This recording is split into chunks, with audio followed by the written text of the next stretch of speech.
আজকে আমরা নবম শ্রেণীর আবহবিকার যে অধ্যায় সেইটা আলোচনা করব। তো প্রথমেই এই অধ্যায়টা পড়তে গেলে আবহবিকার কাকে বলে বা আবহবিকারের সংজ্ঞাটা জানতে হবে। এখন আবহবিকার কথাটা এসেছে আবহাওয়া থেকে। এখন আবহাওয়া বলতে কি না, আবহাওয়া আসলে এখানে আবহাওয়া ব্যাপারটা বলছে আবহাওয়ার যে বিভিন্ন উপাদান, সেটা উষ্ণতা হতে পারে, বৃষ্টিপাত হতে পারে, আর্দ্রতা হতে পারে, শুষ্কতা হতে পারে। এরা এই যে আবহাওয়ার উপাদানগুলো, তারা কি করছে ভূত্বকের যে শিলাস্তর, সেই শিলাস্তরের উপর প্রভাব বিস্তার করবে। কীরকম প্রভাব বিস্তার না, ওই শিলাকে তোমার ভেঙে চূর্ণ বিচূর্ণ করে দিতে পারে অথবা রাসায়নিকভাবে বিয়োজিত করতে পারে। তবে মনে রাখবে যে সেটা যদি চূর্ণ বিচূর্ণ করে কিংবা বিয়োজিত করে, করার পর কিন্তু যেখানে করবে সেখানেই পড়ে থাকবে। যদি না পড়ে থাকে অর্থাৎ সেখান থেকে অন্য জায়গায় সরে যায়, তখন কিন্তু তাকে আর আবহবিকার বলবে না। অর্থাৎ চূর্ণীভূত বা চূর্ণ বিচূর্ণ শিলাস্তর বা রাসায়নিকভাবে বিয়োজিত উৎপন্ন পদার্থ যদি নিজ স্থানে পড়ে থাকে, তখনই তাকে আমরা বলছি আবহবিকার। তাহলে এই আবহবিকার আমরা বললাম চূর্ণ বিচূর্ণ হবে অথবা বিয়োজিত হবে। তাহলে এই চূর্ণ বিচূর্ণ হওয়াটা যেটা সেটা যান্ত্রিক আবহবিকার, আর বিয়োজিত হওয়াটা রাসায়নিক আবহবিকার। এই আবহবিকার আর এক নাম বা বিচূর্ণী ভবন নামে পরিচিত, কারণ শিলাস্তর চূর্ণ বিচূর্ণ হয় তাই, বিয়োজিতও হয়, কিন্তু বিচূর্ণী ভবন নামটা এসছে শিলাস্তর চূর্ণ বিচূর্ণ হয় তাই। তাহলে এর সঙ্গে সঙ্গে আর একটা জিনিস আমাদের জানতে হবে, সেটা হচ্ছে পুঞ্জিত ক্ষয় বা মাস ওয়াস্টিং বা ভর সঞ্চরণ। এখানে বলছে এই যে আবহবিকার হলো, আমরা কি বলেছি না, আবহবিকারে ওই শিলাস্তর যে শিলাগুলো ভেঙে গেল বা বিয়োজিত হলে নিজের স্থানে পড়ে থাকছে। এবারে ওই পদার্থগুলো যদি ভূমির ঢাল অনুযায়ী পৃথিবীর মাধ্যাকর্ষণ শক্তি বা অভিকর্ষজ বলের প্রভাবে, দেখো এখানে কিন্তু আমি প্রাকৃতিক শক্তির কথা বলিনি, অর্থাৎ নদীর কাজের দ্বারা, হিমবাহের কাজের দ্বারা, বায়ুর কাজের দ্বারা এগুলো কিন্তু উল্লেখ করিনি। এগুলো যদি কাজ করে তখন কিন্তু সেটা পুঞ্জিত ক্ষয় হবে না। আবহবিকারগ্রস্ত বা আবহবিকারগ্রস্ত যে শিলা, সেগুলো মাধ্যাকর্ষণ শক্তির টানে যদি ধীরে অথবা দ্রুত গতিতে নিচের দিকে নামে, তখন তাকে আমরা বলছি পুঞ্জিত ক্ষয়। তাই দেখো পুঞ্জিত ক্ষয়কে কিন্তু ক্ষয়ীভবন বলা যাবে না। এর পরের যে টার্মটা জানতে হবে সেটা হচ্ছে নগ্নীভবন বা ডেনুডেশন। দেখো নগ্নীভবন, নগ্ন কথাটা এসছে কিসের থেকে? নগ্ন কথার এমনি বাংলা অর্থ আর একটা হচ্ছে আলগা হয়ে যাওয়া, অর্থাৎ উলঙ্গ হওয়া।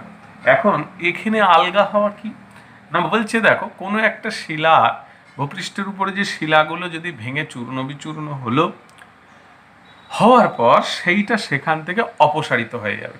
কিভাবে অপসারিত হতে পারে না, এই আবহবিকারগ্রস্ত শিলাগুলো পুঞ্জিত ক্ষয়ের মাধ্যমে হতে পারে, অর্থাৎ মাধ্যাকর্ষণ শক্তি সরিয়ে যেতে পারে, অথবা প্রাকৃতিক যে শক্তিগুলো নদী হিমবাহ পায়, এরা ওই শিলাস্তরকে যেই সরিয়ে দেবে তখন নিচের ভূপৃষ্ঠটা আলগা হয়ে যায়।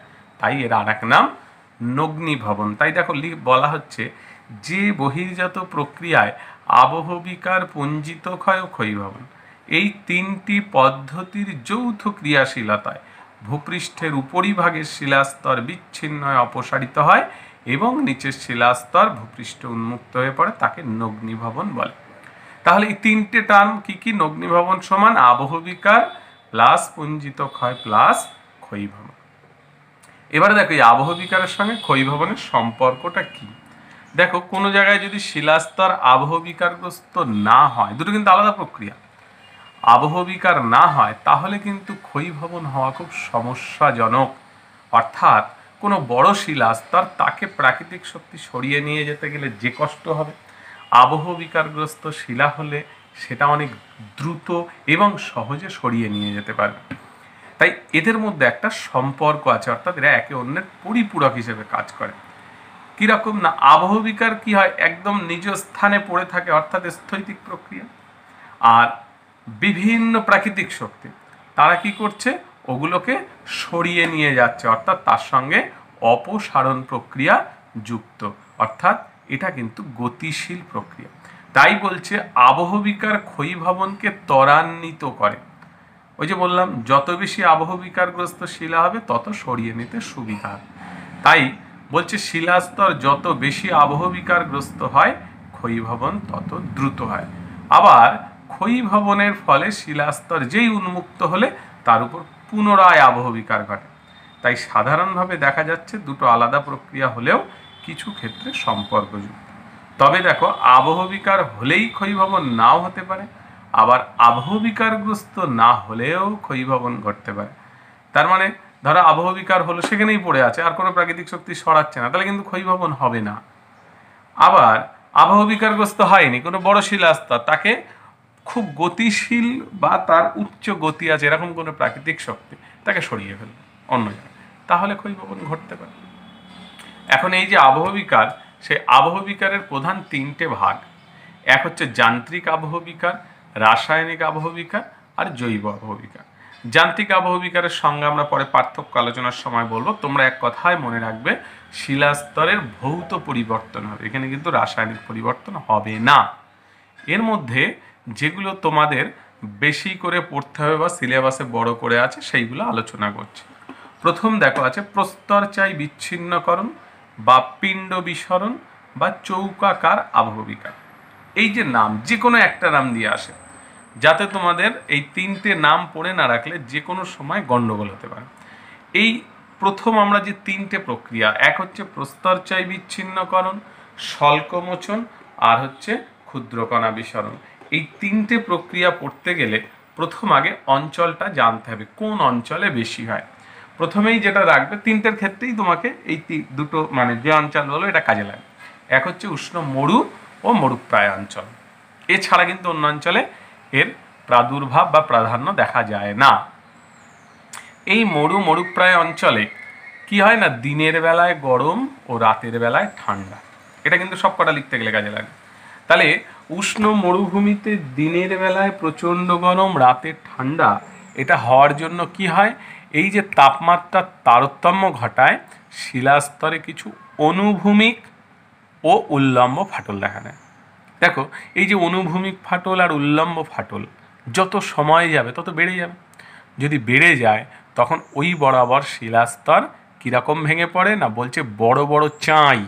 সেই চাঁইটা কীরকম, যেমন ধরো তোমার অনেক সময় গ্রাম বাংলায় ধরো মাটি যখন কাটে কোদাল দিয়ে, বলে বড় বড় চাঁই দে, মানে বড় বড় দলা।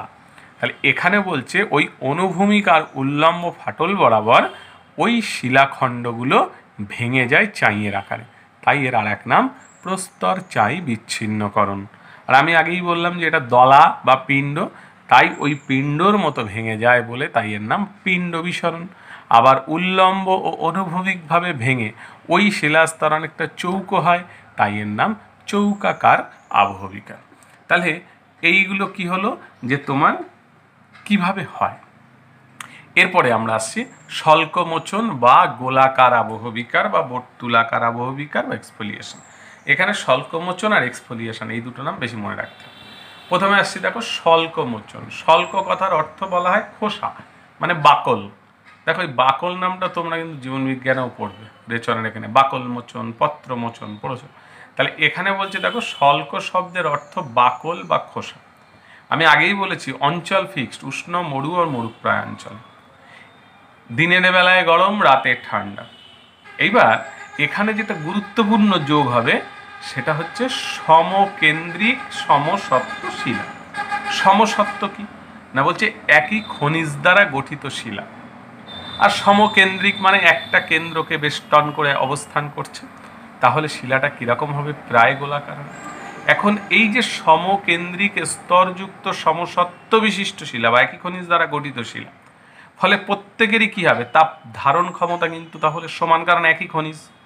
এবার ওই শিলাস্তরের বাইরের অংশ যে পরিমাণ তাপ পাবে, ভিতরের অংশ তা পাবে না, যেহেতু ভিতরের দিকে। ফলে এই বাইরে থেকে ভিতরের দিকে যে তাপীয় ঢালের সৃষ্টি হয়, এর ফলে উপরের শিলাস্তর কি হচ্ছে, বারবার প্রসারণ সংকোচনের ফলে শিলাস্তর, উপরের শিলাস্তরটা পেঁয়াজের খোসার মতো খুলে যায়, তাই এর আর এক নাম স্বল্পমোচন। তাহলে এখানে কি কি গুরুত্বপূর্ণ কথা, উষ্ণ মরুপ্রায় অঞ্চল, সমকেন্দ্রিক সমসত্ব শিলা, শিলা তাপের কুপরিবাহী হওয়ায় বাইরে থেকে ভিতরের দিকে তাপীয় ঢালের সৃষ্টি হচ্ছে এবং তাপমাত্রার তারতম্যের জন্য উপরের স্তর পেঁয়াজের খোসার মতো খুলে যাচ্ছে। এটা গেল স্বল্পমোচন। এইবার আসছি ক্ষুদ্রকণা বিসরণ। তাহলে আগে আমরা বলেছি অঞ্চল কোনটা? উষ্ণ মরুপ্রায় অঞ্চল। একটু আগে বললাম কি শিলা? সমসত্ব শিলা। এবার বলছে বিষমসত্ব শিলা, মানে বিভিন্ন খনিজ দ্বারা গঠিত শিলা। তাহলে বিভিন্ন খনিজের তার একই রকম তাপ ধারণ ক্ষমতা হবে না। এক এক খনিজ এক এক রকম তাপ গ্রহণ করবে। কেউ অল্প তাপ পেয়ে বেশি গরম হবে, কেউ বেশি তাপ পেয়ে অতটা গরম হবে না। ফলে কি হবে? এই দিন আর রাতের তাপমাত্রার তারতম্য হিসাবে তাদের প্রসারণ ও সংকোচনের মাত্রাও কিন্তু আলাদা হবে। এইবারে কি হবে? শিলার মধ্যে যে খনিজগুলো, তার মধ্যে কি হচ্ছে, যদি তোমার বেশি গরম, মানে অল্প গরম হয়ে বেশি জায়গা লাগে, অর্থাৎ প্রসারিত হয়, তখন কি হবে? ওই শিলা এসে প্রচণ্ডভাবে চাপ দেবে। এবার শিলা ততক্ষণ ফাটবে না যতক্ষণ তার সহ্যসীমা থাকবে, কিন্তু যেই পীড়নের মাত্রা সহ্যসীমা অতিক্রম করবে, তখন কি করবে? ওই শিলার যে মধ্যে যে খনিজ, সেই পদার্থগুলো যখন চাপ দিয়ে ফাটাবে, তখন কি হবে? পিস্তলের গুলি ছোড়ার মতো বা বন্দুক থেকে গুলি ছোড়ার মতো শব্দ করে শিলাটি ক্ষুদ্র ক্ষুদ্র কণায় পরিণত হয়। একেই বলা হচ্ছে ক্ষুদ্র কণা বিসরণ। এইবার আসছে তুষার কেলাস। এতক্ষণ যেটা বলছিলাম তার থেকে কিন্তু একটু চেঞ্জ বা একটু পরিবর্তন। এতক্ষণ বলে যাচ্ছিলাম উষ্ণ মরু আর মরুপ্রায় অঞ্চল।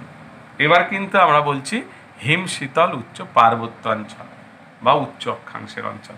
এখানে যদি ভুল করে মরু অঞ্চল লেখো তাহলে নাম্বার পাবা না, আগের তিনটে যদি মেরু অঞ্চল লেখো তাহলেও কিন্তু নাম্বার পাবা না। ফলে এই দুটো অঞ্চল কিন্তু গুরুত্বপূর্ণ। তুষার কেলাস মানে বরফ, তাহলে বুঝতেই পারছো ঠান্ডা জায়গা লাগবে। তাহলে এই যে বলা হচ্ছে হিমশীতল পার্বত্য অঞ্চলে দিনের বেলায় বা উচ্চ অক্ষাংশ অঞ্চলে অথবা শীতকালে কি হয়? ঠান্ডা বেশি। আবার গ্রীষ্মকালে কি হচ্ছে? তুলনায় উষ্ণতা বেশি।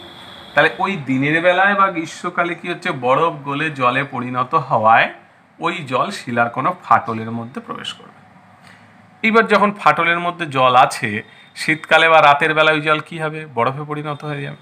যেই বরফে পরিণত হবে তাহলে আয়তনে কী হবে? বেড়ে যাবে। বেড়ে গেলে ফাটলের জায়গা তার বেশি নেই, তখন এই ফাটলের মধ্যে কি হচ্ছে? বরফ চাপ দেবে। যখনই চাপ দেবে তখন কি হবে? ওই শিলা বিভিন্ন কোণাকৃতি খণ্ডে ভেঙে যাবে। এই যে তীক্ষ্ণ কোণযুক্ত শিলা তাকে বলা হয় স্ক্রি বা ট্যালাস। একেই বলা হচ্ছে তুহিন খণ্ডীকরণ। এই ট্যালাস দিয়ে যে গঠিত ভূমিরূপ ব্লক স্পেট বা ফেলসেনমার বা প্রস্তর ক্ষেত্র প্রভৃতি নামে পরিচিত। এবারে যেটা আসছে জলের মাধ্যমে আবহবিকার। মনে রাখবে এই যে জলের মাধ্যমে ঘটা আবহবিকার, মূলত জলের মাধ্যমে বেশি হয় কিন্তু রাসায়নিক আবহবিকার। কিন্তু শিলাকে ফাটায় কিভাবে না, বলছে জলস্রোতের ফলে সৃষ্ট যদি কোনো বুদবুদ বায়ু শিলার ওই ফাটলে প্রবেশ করে, প্রবল চাপ সৃষ্টি করবে। কেননা তোমরা নদীর কাজে পড়েছিলে বুদবুদ জনিত হয়, যে বাতাস যদি ওর মধ্যে আটকে যায়, সেই বুদবুদ 1 সেন্টিমিটার ব্যাস বিশিষ্ট বুদবুদ শিলাগাত্রে যদি আঘাত করে, তাহলে একজন সুস্থ সবল মানুষ 18 কেজি ওজনের হাতুড়ি দিয়ে আঘাত মারলে যতটা শিলা ভাঙবে ও ততটা শিলা ভাঙতে পারে। আর কিভাবে হতে পারে?